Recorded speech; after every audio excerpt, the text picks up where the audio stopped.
Bien, amigos televidentes, muy buena noche. Su programa Telenoche, que produce nuestro hermano José La Luz. Está con nosotros Johnny Arrendel, Carolina Rodríguez, como siempre en la producción, Julián Jorge, Maleni Román. Este programa que se transmite por su canal de Telefuturo, Canal 23, para Estados Unidos, por TV Quiqueya. Se transmite online a través de la página de Facebook de José La Luz, Liderazgo Responsable, y la página de Twitter también de José La Luz, así como también Instagram. Bueno, lo que siempre en este momento hay que analizar, en principio, actualizar los datos sobre el coronavirus. En la República Dominicana, ayer, la Cámara de Diputados aprobó solamente 15 días de los 25 que había solicitado el presidente de la República. Y hubieron pronunciamientos en la Cámara de Diputados en esta semana, entre ellos una famosa frase de Pacheco, que fue titular de periódico. No nos traigan más prórroga de tiempo, que no vamos a aprobar más. Yo no sé hasta dónde esto tiene un compromiso, porque la verdad es que independientemente de que la crisis se entienda que beneficia a un determinado candidato, los números en la República Dominicana no cuadran con la Organización Mundial de la Salud para un posible levantamiento de la medida, porque ayer, que fue de 128, lo fue porque se aplicaron solamente 600 pruebas. En el día de ayer, de hoy, se ejecutaron alrededor de 2.400 pruebas y miren los resultados, 419. Es decir, lo que hemos tenido en los últimos días, es un problema porque lo que hemos tenido es deficiencia de materiales de salud. Y como hemos tenido deficiencia de materiales, no hemos podido tener muchos datos. Yo conozco de gente que está en lista de espera para hacerse los análisis. Sin embargo, también no hay una agresividad. Yo conozco gente que tiene personas diagnosticadas dentro de la misma vivienda con el COVID, y lógico es que a esa población de 5 personas que ha tenido contacto con esa persona hay que hacerle pruebas para prevenir. Sin embargo, tienen más de una semana en lista de espera. Lo que quiere decir que, a pesar de que la autoridad tenga voluntad y de que se quiera hacer lo mejor, la magnitud de esta crisis, hasta que no se aplique y se amplíen las pruebas, y como dice José y nosotros en este programa, que fuimos los primeros en hablar, tener certeza de la prueba, porque los diagnósticos que los médicos se están enviando a la clínica o a la persona para que le hagan las pruebas, no está dando resultados. Eso se está dando la positividad de un 21%. Y lo lógico es que si un médico lo envía a usted para que usted, un candidato a una prueba de coronavirus, por lo menos tenga una capacidad de poder hacer pruebas eficientes.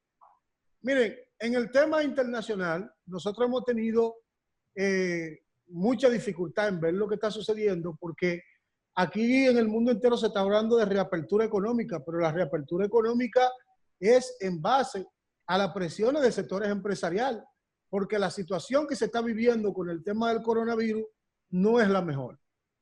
Se ha dicho, Johnny, una noticia sobre China, filtrada de una universidad, que China anduvo por los 640,000 casos, que no fueron 83,000 personas, sino 640,000. Entonces, hay otra información. Cuando uno ve a África, por ejemplo, la gente dice, pero ¿por qué el virus no está penetrando fuertemente a África como lo está haciendo en América Latina?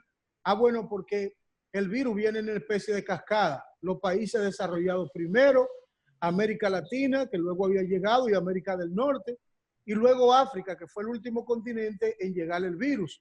Pero recuerden ustedes que todavía el 24 de febrero, el primer caso de coronavirus que llegó a África fue mucho último que nosotros. O sea, por tanto, en África lo que se está iniciando un proceso de la expansión del coronavirus, y ha entrado por los países ricos de África, por lo que tienen algo, como es el caso de Sudamérica, como es el caso de Egipto, como es el caso de otros países importantes que tienen recursos económicos, que tienen movilidad. Los países muy pobres, que todavía no tienen movilidad, no tienen ese estrago por el coronavirus. Pero el dato es impresionante. Estamos hablando de que ya 4 millones 480.000 y algo de personas o más a la hora que se está dando este dato, están infectados y que estamos hablando que cruzamos ya la barrera de más de 300.000 personas fallecidas. Eso es mucho decir para una pandemia que aunque se hayan tomado todas las medidas, no tenemos el conocimiento total del enemigo al que combatimos. Recientemente se está hablando de que los niños, que era lo que se entendían que eran menos vulnerables y que a pesar de que a más población joven, menos vulnerabilidad y a mayor población de edad, que son los que terminan falleciendo, menos vulnerabilidad, mayor vulnerabilidad. Sin embargo, ahora se está descubriendo muchos efectos secundarios en los niños y hay una alerta internacional sobre cómo protegerlos porque los niños están padeciendo muchas debilidades, muchas secuencias al respecto del tema del coronavirus.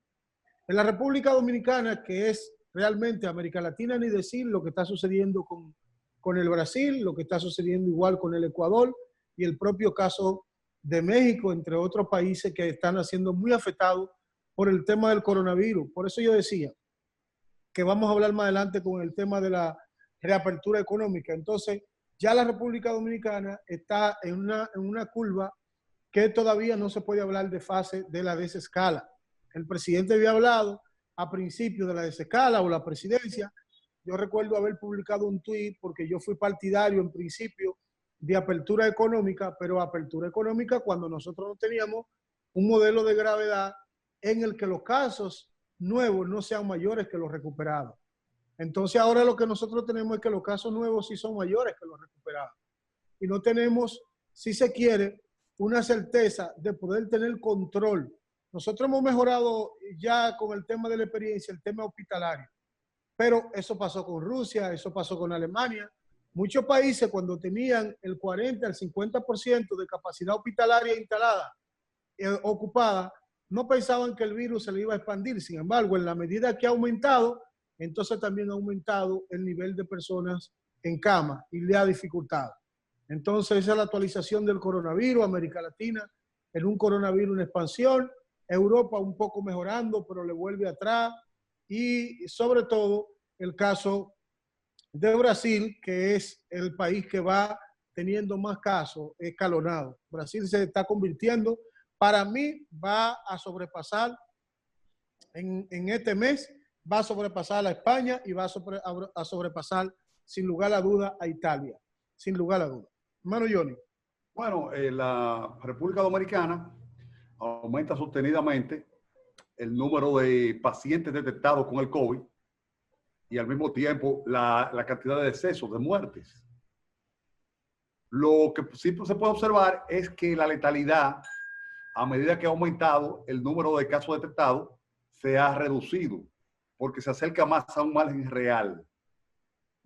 Y esto es una característica, ahora que tú hablaste de África, que se está dando en todos los países del trópico. En los países de clima tropical o cálido, en África, fundamentalmente donde predomina el calor, el comportamiento no ha sido igual que en los países fríos. No, pero lo mismo podemos decir de Brasil. Brasil es un país que combina diferentes climas, un clima templado, selva húmeda, y la expansión ha sido muy grande, más por el descuido y la actitud que ha tenido Jair Bolsonaro, el presidente de ese país, muy parecida a la de Andrés López Obrador e incluso a la de Donald Trump, que han sido displicentes frente a la amenaza, y por lo tanto en esos países se ha expandido. Pero en el continente, en la subregión latinoamericana del continente americano, solamente Ecuador y Bolivia han tenido, bueno, Ecuador, que tiene un clima en el mismo Ecuador, por eso se llama Ecuador, sumamente cálido, sin embargo, tiene otros microclimas que combinan con los fríos, y también ahí hubo un descuido del presidente Lenín Moreno. Pero en el resto de países latinoamericanos, Costa Rica, República Dominicana, Cuba, el mismo Haití, aún con sus condiciones sanitarias, Puerto Rico, la letalidad no ha sido tan amplia como en otros países. En Haití es alta, en Haití es 10, 11. Sí, pero en Haití ha tenido un boom porque realmente no ha contado con los recursos y va a meritar una intervención. Una intervención es un caso especial. Es un caso especial porque no hay las facilidades en la gran mayoría de su población para lograr un mínimo aislamiento. No hay prácticamente clase media en Haití. Y las empresas son muy endebles. Y las condiciones sanitarias per se, la infraestructura hospitalaria, los sistemas sanitarios prácticamente son mínimos en ese territorio. Mientras que los demás países que se pueden decir comparables, Panamá, República Dominicana, Puerto Rico, Cuba, Guatemala, se ha verificado cierto control o cierta diferencia favorable con relación a los países de Europa. Esto llama la atención porque el gobierno dominicano que lleva el liderazgo en el esquema de combate al COVID-19 no tuvo de entrada una política agresiva de aplicación de pruebas de detección ni rápidas ni la PCR. Se aplicaban muy pocas pruebas diarias, incluso menos de 200 en la mayoría de Johnny, ¿tú no crees que ha habido un ataque al gobierno injusto con el tema principio de la agresividad? Porque todos sabemos que el mundo entero ha tenido debilidad con los materiales sanitarios, con el tema de la prueba. Si tú te vas a Estados Unidos, el cuestionamiento de los médicos es el mismo. Porque los países que sí tenían previsto, como Corea del Sur, como Japón, que ya tenían su fábrica en funcionamiento porque tenían el problema del SARS, lo habían combatido, estaban preparados y le apareció el COVID y bueno, lo combatieron, pudieron hacer pruebas masivas, utilizaron el vinagre, etcétera, etcétera. Sin embargo, ¿tú no crees que la República Dominicana, que aunque tuvo problemas, yo lo digo siempre, por ejemplo, Haití compró materiales directos sanitarios. Yo no entendí por qué la República Dominicana tenía que licitar con empresarios materiales de salud y no comprarlo directamente como Estado, como lo han hecho mucha gente, como lo ha hecho Colombia. No puedo decir otra cosa que lo mismo que yo dije en este programa. O sea, yo dije, se aglutinó a una serie de médicos, epidemiólogos, se cambió incluso el esquema de la asesoría, del asesor médico del Poder Ejecutivo, se nombró a dos grandes personalidades. Uno de ellos el doctor Jorge, el otro doctor, ¿cuál es el apellido? Bueno, el doctor Báez, que es el que está dirigiendo ahora el proceso. Ambos vienen de la Plaza de la Salud. Por cierto, que han sustituido a la doctora Fara Peña como directora de epidemiología del Ministerio de Salud y han puesto al doctor Puello, o Collado. Al viceministro Puello. Sí, Puello, que es un médico graduado en epidemiología en la Universidad de Erasmus de Rotterdam de los Países Bajos y que viene de la Plaza de la Salud. Naturalmente, todo el que ocupa un puesto de mando en su equipo cercano, en su anillo, pone gente de su confianza. Ahora, aunque nadie puede dudar de la capacidad de ese viceministro, y aunque parece que hubo un problema de abordaje, que no fue un problema político ni nada por el estilo, con la doctora Peña, y entonces acudieron al viceministro porque es epidemiólogo, yo quisiera que a quien se ponga sea por capacidad, por la mayor capacidad lo que necesitamos.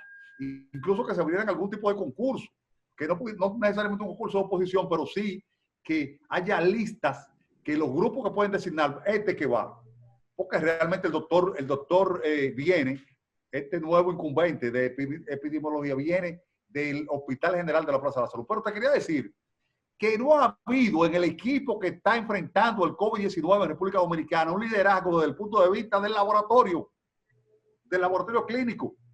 El protagonismo mayor se le dio a incumbentes privados, Laboratorio Madita González, laboratorio de referencia y el otro laboratorio famoso. Bueno, Johnny, yo entiendo que la apertura a que los laboratorios tengan la oportunidad de hacerla, yo creo que está bien. Eso está bien. Lo que te quería decir es que se necesitaba un representante del laboratorio nacional, doctor de Filló, y de la Asociación de Laboratoristas del país que se ofreció a ayudar con más protagonismos, porque el protagonismo inicial lo tuvieron los laboratorios privados.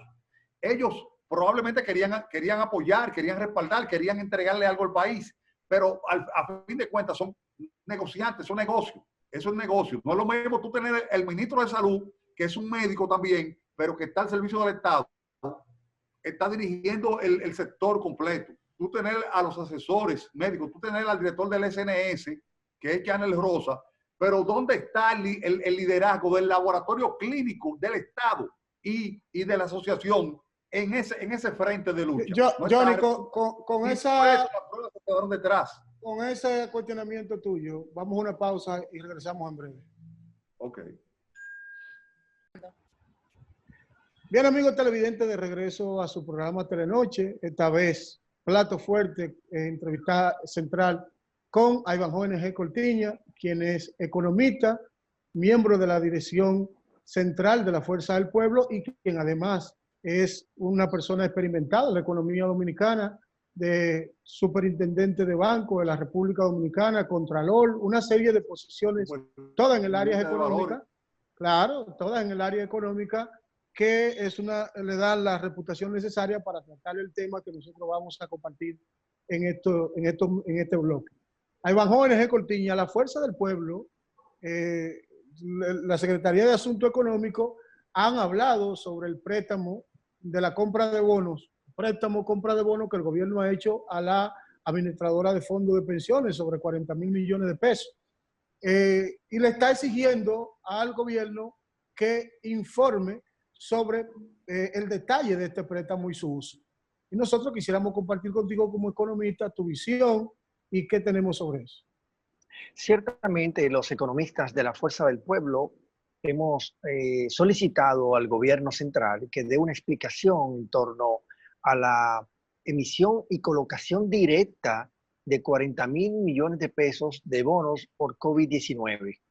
Y hemos estado pidiendo esta explicación por tres razones. En primer lugar, porque el presupuesto de la nación, que es una ley, el del año 2020, así como también la ley que autoriza la emisión de instrumentos financieros por parte del gobierno para equilibrar el faltante que tiene el presupuesto del año corriente, el año en curso, fueron los argumentos legales que utilizaron para hacer la emisión.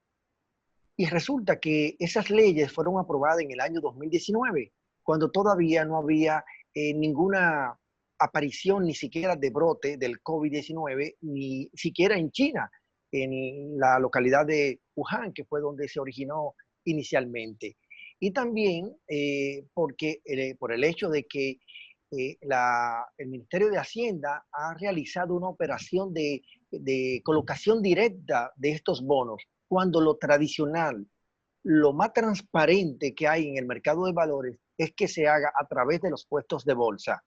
No quiero decir que sea ilegal la operación, pero sí es menos transparente, de manera que yo creo que el país necesita que las autoridades públicas, especialmente el equipo económico del gobierno, diga por qué, cuál es la base legal que tienen ellos para hacer esta emisión y al mismo tiempo por qué la realizaron por la vía de colocación directa a 4 AFP y también cuál es el uso, el destino final que se le darán a esos recursos, puesto que estamos hablando de un monto importante, especialmente cuando los trabajadores y muchos sectores de la vida nacional estaban solicitando que una parte del fondo de pensiones, en algunos casos el 30% y en otros el 20%, fueran devueltos en forma anticipada a los trabajadores. Y fueron muchos los que, especialmente el Banco Central y el ministro de Hacienda, se opusieron a una medida como esa y argumentaron para la ocasión de que eso iba a provocar una presión inflacionaria, una presión en la tasa de cambio y que iba a crear inestabilidad y que incluso íbamos a volver o a repetir un escenario parecido a lo que aconteció en el año 2003. Y resulta y viene a ser que este argumento se acaba de derrumbar, porque también decían que los recursos no estaban líquidos y ciertamente no estaban líquidos, pero en menos de 48 lo hicieron líquido, que era el argumento que yo presentaba cuando decía que aunque yo no estaba de acuerdo con el 30% y menos tampoco con el 20%, pero sí propuse en mi calidad de economista que fuera el 9% de los recursos de las AFP, que es el equivalente a 2 meses de anticipo que se le iba a otorgar, de ingreso anticipado que se le iba a otorgar a los trabajadores, que es el equivalente a 2 meses de salario por concepto de, o el equivalente de el costo de la canasta básica familiar, que son de 14.500 pesos.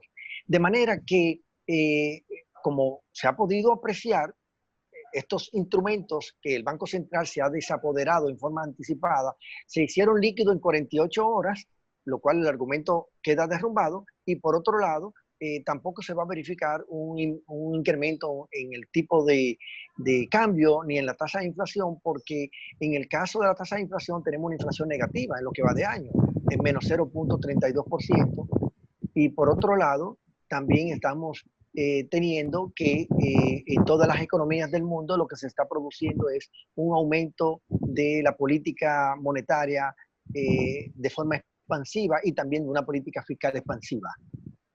El gobierno actuó de manera autoritaria en comprar estos bonos y no permitiendo que otros agentes económicos pudieran comprar bonos también, que eso también dinamiza la economía y que pudieran... Fíjate, aunque sea de carácter monopólico, pero o no de monopólico, sino, bueno, monopólico o monozónico. Bueno, pero lo está comprando todo ahí. Sí, pero por eso es monozónico, porque ellos son los únicos que están comprando. Sin embargo, quien está requiriendo esos recursos es el gobierno fundamentalmente. Y si el gobierno le da un uso adecuado, que es el que uno espera, ¿no? Invirtiéndolo para que no se destine a gasto corriente, entonces sí estaríamos conformes con que estos 40.000 millones de pesos se destinen. Mira, en el año 2012, la composición económica del gasto público en el componente del gasto de capital ha sido el más alto de los últimos 15 años en la República Dominicana. ¿Qué indica eso? Que el déficit fiscal de ese entonces se destinó fundamentalmente a cubrir gastos de capital. Y el gasto de capital tiene la ventaja sobre el gasto corriente, que tiene la capacidad de reproducirse, de ser autosostenible en el tiempo. Claro que sí. De ahí la importancia que estos 40.000 millones de pesos sean destinados a inversiones públicas para reactivar la economía. Pero además también porque la ley de seguridad social establece que los recursos de los fondos de pensiones deben ser invertidos en programas que incrementen el empleo, incrementen la producción, especialmente en la agropecuaria, en la industria y en la construcción. En el tema de la reapertura económica, que es un aspecto muy esperado por diversos sectores, tanto los trabajadores que están en paro y ven sus ingresos afectados, como la pequeña, mediana y gran empresa. El gobierno alega que está recibiendo presiones de diversos sectores para reabrir. ¿Cuáles serían los mecanismos y cuáles serían los primeros renglones? El sector construcción dice que está listo para entrar en operación. ¿Cuál usted diría que sería el mecanismo adecuado? Fíjate, Johnny, el problema es que el tema sanitario dominicano y particularmente el tema de la epidemia no tiene un patrón de comportamiento. Usted encuentra que un día baja la tasa de positividad o la tasa de contagio y otro día aumenta. Es decir, tiene un movimiento zigzagueante. No muestra una tendencia o a decrecer o no muestra una tendencia a crecer en forma sostenida en cuanto a la intensidad, aunque siempre crece. Entonces, como no tiene un patrón de comportamiento uniforme, es muy difícil predecir cuándo se va a llegar a el clímax del comportamiento, es decir, a su punto máximo. Y por lo tanto tampoco se puede prever el aplanamiento de la curva y menos aún de su descenso. Esa es la razón por la cual se hace difícil pronosticar cuándo debe reaperturarse la economía. Naturalmente, se puede elaborar un plan desde ya en forma de planificación para saber a través de cuáles unidades económicas y sectores económicos pudiera la economía dominicana reaperturarse. Yo entiendo que lo primero que se tiene que hacer es establecer un protocolo sanitario para que las empresas y los sectores económicos que estén en mejores condiciones para poder aperturarse, lo hagan basado en ese protocolo. Lo han hecho otros países, de manera que estas empresas y estos sectores se comprometan a colaborar con las autoridades sanitarias para que el contagio no vuelva a retomarse y no se potencie en consecuencia, especialmente en esas propias unidades económicas. Y particularmente entiendo que dentro de ese plan se debe priorizar aquellos sectores que producen bienes y servicios que sean para el consumo interno y que además tengan un porcentaje muy bajo de componente importado, de manera de que se evite presionar el tipo de cambio por esa vía. Estoy hablando en la primera fase. Luego, cuando las cosas retomen cierta normalidad en términos sanitarios, pues obviamente uno aspira a que todos los sectores empiecen a retomar. Aunque pienso y advierto que el último sector que va a reaperturarse en la economía dominicana será el sector turismo, porque no depende de nosotros, sino depende del resto del mundo. Recuérdate que nosotros lo que recibimos es turismo emisor, nosotros somos turismo receptivo y ellos son turismo emisor, y por allá también la epidemia está causando estragos. Ahí bajó, los peruanos lo hicieron temprano, permitieron que las personas se dieran a los fondos de pensiones en una cantidad mínima, pero lo hicieron para que no tuviera efecto sobre la inflación paulatinamente, como una especie salarial. O sea, la persona, de acuerdo a cada cantidad que tenía, podía retirar, creo que son $600 mensuales. Entonces, yo digo, aquí se le ha dicho, bueno, el gobierno puede cumplir la misión de endeudarse para proteger a los trabajadores de su pensión del mañana. Pero esta crisis no tiene una vacuna. El protocolo de salud nosotros no tenemos cómo reabrir, porque la Organización Mundial de la Salud ha dicho que para que usted pueda comenzar a reabrir una economía, sus casos nuevos tienen que estar por encima de los recuperados. De lo contrario, si la R no está por debajo de 1, los epidemiólogos no permiten que usted, o dicen que no lo puede hacer. Hay un protocolo ya. Entonces, yo tengo una posición muy diferente. Yo digo, cuando esto pase, si el Estado se endeuda, ¿quién va a ser el impulsor de la economía? Pues si el Estado compra los fondos de pensiones y además de comprar los fondos de pensiones también se endeuda. Y nosotros estamos apostando al Estado de bienestar de Keynes, el Estado impulsor, al Estado que desarrolla la construcción, al Estado que hace los subsidios, al Estado que puede lograr colocar fondos para que los bancos puedan prestar. Si el Estado se endeuda ahora, ¿cómo va el Estado a lograr que la economía despegue post el virus? Esa es una. Por eso yo estoy de acuerdo en el modelo peruano, en que todos seamos parte de la crisis, por lo menos el 9 o el 5, lo que sea, pero que los trabajadores puedan tener acceso a su fondo y puedan vivir mientras esto pasa. Fíjate, Félix, yo soy partidario. Una idea, compartiendo. Bien, y creo que coincidimos por lo que te voy a decir y he dicho en otros programas. Yo he planteado que la sombrilla que debe guiar las políticas públicas y particularmente la económica debe ser la sombrilla de la mutualización. Okay. Y la política económica de la mutualización lo que procura es agenciar cooperación, colaboración, aval, respaldo entre todos, porque he dicho y repito, reitero, si el coronavirus es contra todos nosotros, ¿por qué entonces nosotros no debemos hacer sinergia para que todos nosotros seamos contra el COVID-19?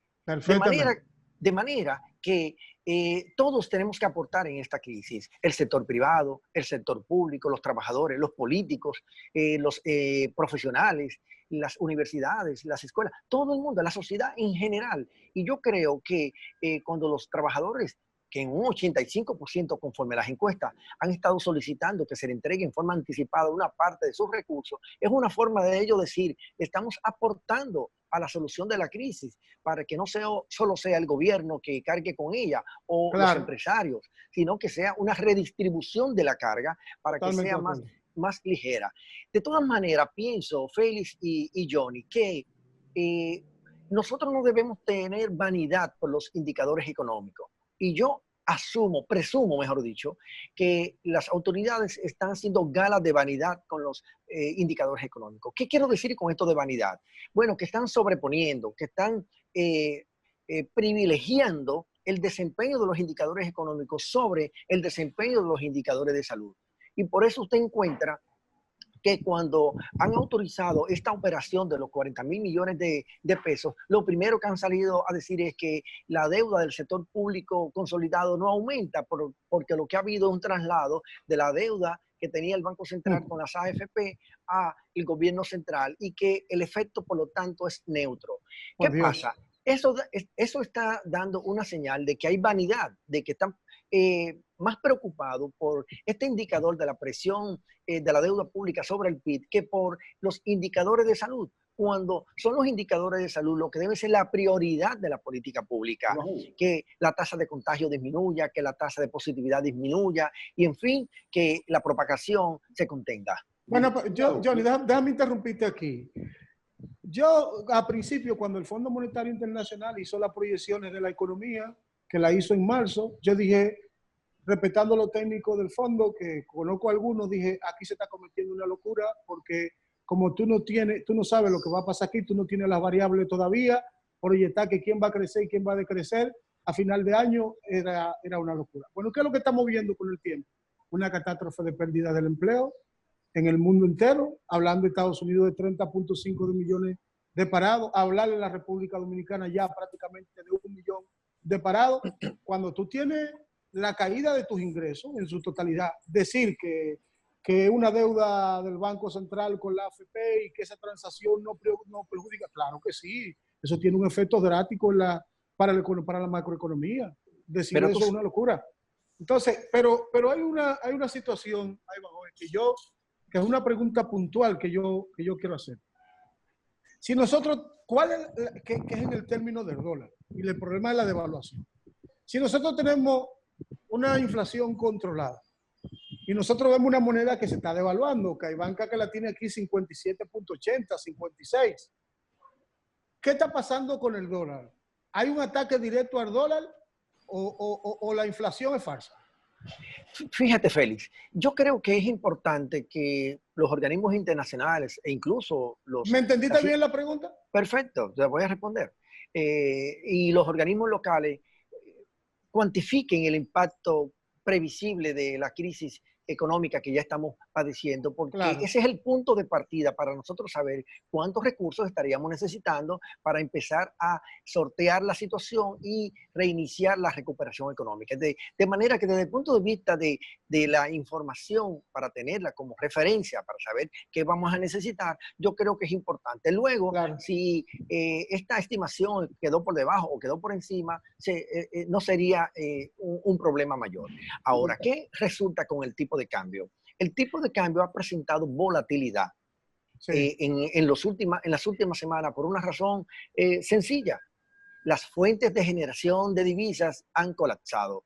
Las 5 fuentes, me estoy refiriendo remesas, turismo, exportación, inversión extranjera directa e inversión de cartera.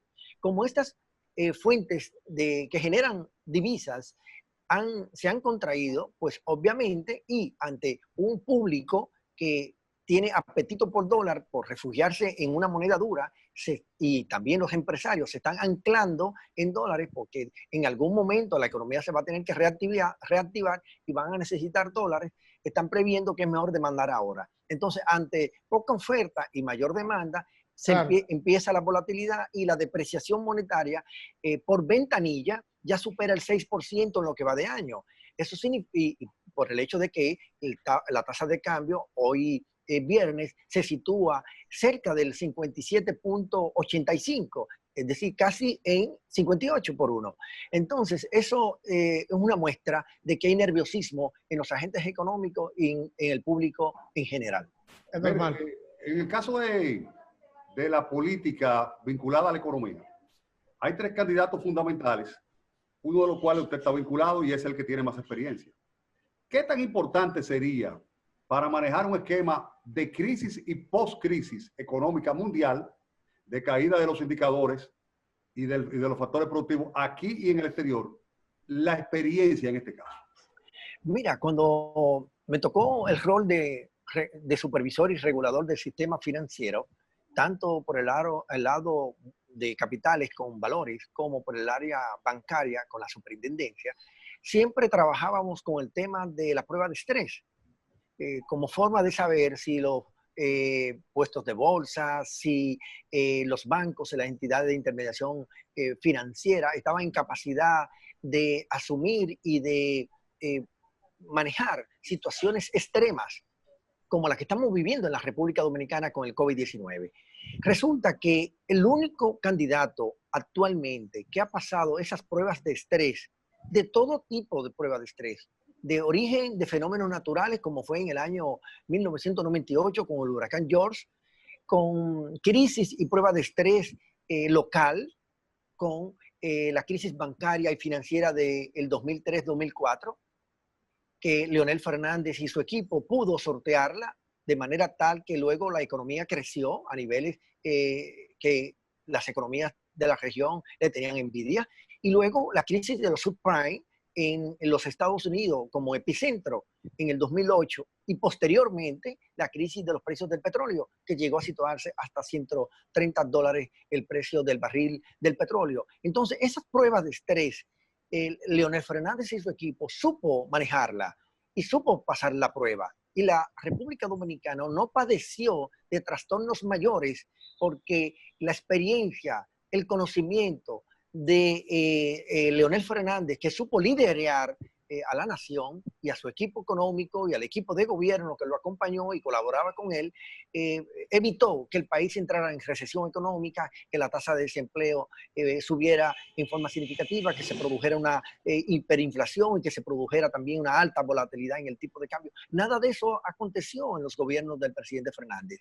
Por lo tanto, si aquilatamos esas experiencia que tiene el presidente Fernández y su equipo, a mí no me cabe la menor duda que es fácil llegar a la conclusión de que con una crisis sanitaria como la que tenemos hoy día y con el inicio de una recesión económica, ya con un nivel de desempleo provisional que supera 1 millón de personas, con una contracción económica visible, pues obviamente la persona más indicada para poder encarar con éxito esta situación lamentable que estamos viviendo en el país y en el resto del mundo es Leonel Fernández y su equipo. Hermano Emanuel, muchas gracias por estar con nosotros en esta entrevista. Gracias a ustedes, Félix y Johnny, por darme la oportunidad de estar en su programa. Muchas gracias, Emanuel. Vamos a una pausa y en breve retornamos. Bien, de regreso a su programa Telenoche. Hermano Johnny, ¿y tú sientes la humareda en estos días? Aló, Johnny. Claro. Sí, ahí está mi sonido. Mira, esta muchacha que fue, apellido Jorge, que fue la candidata a vicealcaldesa con Domingo Contreras.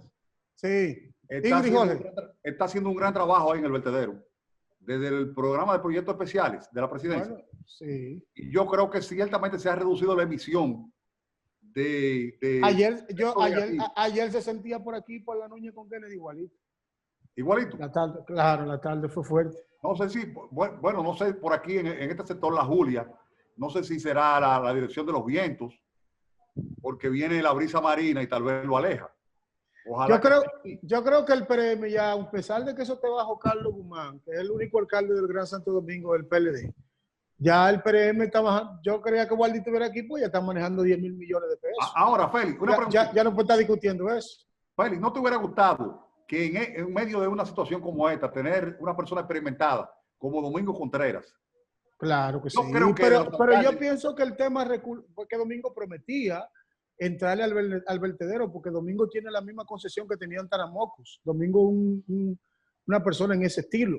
Y entonces, bueno, él tenía una propuesta muy clara que la ciudad la conocía sobre el vertedero, de no ver la basura como un negocio. Mira, en el aspecto político, Félix, estoy viendo una cosa. He visto como a gente del área de Gonzalo Castillo muy entusiasmado, entre ellos José La Luz y muchos colaboradores y de su equipo de campaña. Y yo creo que sí, que Gonzalo Castillo ha subido unos puntos, producto de su activismo durante la crisis, pero que al mismo tiempo ha estado limitado a ciertos segmentos de la población que exigen más de un candidato presidencial. Mira, aquí pregunta qué es lo que tú vas a hacer y Gonzalo habla de qué es lo que va a hacer desde la presidencia. Yo no sé, pero miren, a partir de julio, por eso yo no me meto en el lío ni de encuesta, ni de quién creció, ni de quién bajó, porque la política se comporta en estos momentos como nerviosismo, como que lo decía Iván Juan. Ustedes recuerdan que pasado el proceso municipal, todo el mundo pensaba que ya Luis era presidente y Luis se sentía sentado. De hecho, hay un optimismo de los dos lados.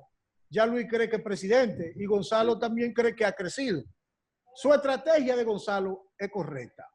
La estrategia de donde él es fuerte, lo que él ha ido haciendo, lo dije desde el principio, le ha dado resultado habrá que esperar al aguante. Pero el silencio no es rentable en política. No, pero mejor así, porque que Gonzalo el otro día habló de números. Habló, Gonzalo habló de números y metió los...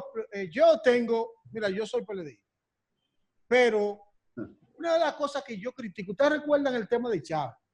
La gente, Danilo tiene que cuidarse de dos cosas. Primero, cuando él se vaya para su casa, que yo lo voy a defender siempre, mi amigo Danilo Medina, porque creo que es un gran ser humano. Y la otra, él se arriesgó el proyecto de Gonzalo. Ustedes saben por qué la gente maldice a Chávez hoy en Venezuela. No es por Chávez.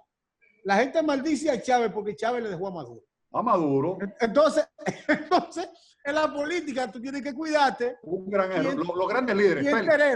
Un segundito ahí. Los grandes líderes nunca caen en el error de señalar a su sucesor. No lo hizo Mandela. Ya Danilo entró en ese tema. Juan Bosch no lo hizo. No, igual que Correa. Bueno, cayó en el tema. Danilo se enfocó en que Gonzalo sea presidente y ahí lo tiene compitiendo. Ahora, Julio va a ser determinante porque el Congreso ha dicho que no le va a apoyar más prórroga al presidente. ¿Cómo el presidente se va a comportar? ¿Le va a seguir dando los 8,000 y los 7,000 y los 8,000 pesos de fase a la gente o va a aperturar la economía a partir de mayo? Es un tema. El otro, hay temas que dan señales raras porque estos son elecciones escalonadas. El PLD perdió las elecciones municipales. La perdió porque le faltó el voto de Leonel, ¿verdad? Viene una competencia donde Leonel negoció bien su tajá, pero no necesariamente el PLD, porque Leonel tiene 11 candidatos, un acuerdo con Luis Abinader, y Luis tiene 11. Yo no veo en el tema congresional mucho futuro al PLD. Partiendo de ahí, las fuerzas van a quedar equilibradas. Van a quedar equilibradas probablemente 10 senadores y 10 senadores. ¿Por qué? Leonel y Luis juntos en una alianza, el 9, el 20, lo que tú quieras de Leonel Dal, junto con lo que tenga Luis, va a ser mayoría con lo que tenga el PLD, sin lugar a duda.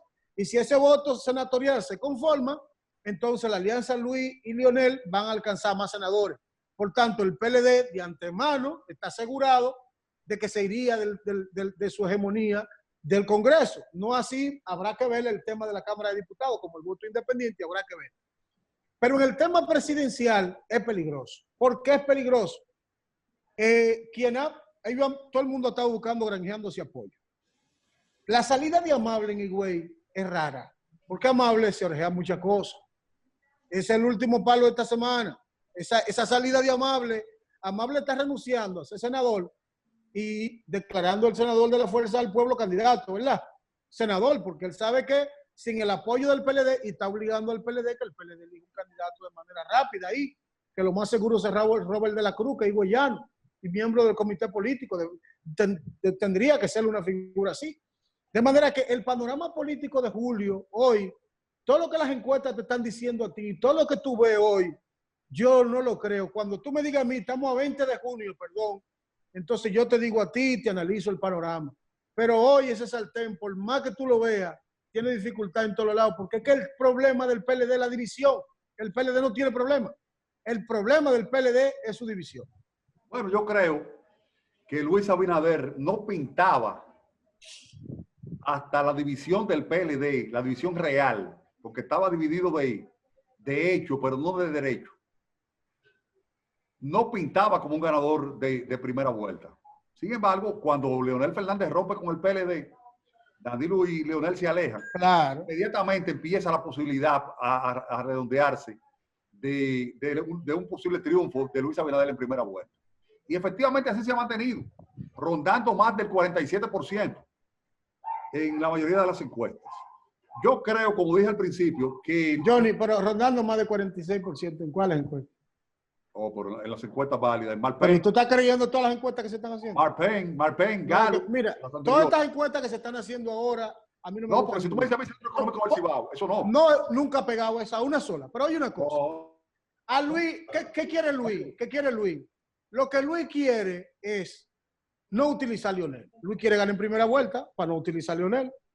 Entonces, aguántate. Su papel es reducir a Leonel en las encuestas. Ahora saque un 2. El papel de Luis. Gonzalo quiere quedar en segundo lugar. Entonces, Gonzalo va a publicar encuestas con Leonel en el suelo. Pero el PLD tiene que cuidarse, porque yo lo que soy es partidario de una alianza Lionel y el PLD temprano, un gran acuerdo. Lo he hablado todo el tiempo. En el 2000, nosotros, en vez de hacer una alianza con Balaguer, la hicimos tras los batidores, pero Balaguer entendió que nosotros le compramos a la gente. Y cuando Hipólito sacó 49, Balaguer apoyó a Hipólito para que Hipólito siguiera, porque no, Balaguer no estaba de acuerdo en ir a una segunda vuelta. Y obligó a Danilo Medina a no participar en esa segunda vuelta. El PLD tiene que cuidarse, por eso es que yo hablo de un trato temprano entre el PLD y Lionel, porque es que yo no veo la posibilidad, primero, no veo posibilidad que Gonzalo gane en primera vuelta. El escenario no es fácil para que él gane en primera vuelta.